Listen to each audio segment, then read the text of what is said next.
অনেক দিন আগের কথা। পাহাড় আর নদীতে ঘেরা এক সুন্দর রাজ্যে বাস করতেন দয়ালু রাজা অনিরুদ্ধ।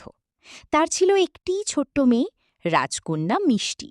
তার বয়স মাত্র ৬-৭ বছর। গোল গোল চোখ, কোকড়ানো চুল আর মিষ্টি হাসিতেই পুরো রাজপ্রাসাদ আলো হয়ে থাকত। রাজা মেয়েকে খুব ভালোবাসতেন। প্রতিদিন সকালে তিনি মিষ্টিকে নিয়ে রাজপ্রাসাদের বাগানে হাঁটতে যেতেন। মিষ্টির সবচেয়ে প্রিয় ছিল ফুল আর পাখি। সে ছোট ছোট পাখিদের সঙ্গে কথা বলার চেষ্টা করত। একদিন সকালেই মিষ্টি বাগানে গিয়ে দেখল সব ফুল শুকিয়ে গেছে, রঙিন প্রজাপতিগুলোও নেই। পুরো বাগানটা যেন মন খারাপ করে বসে আছে।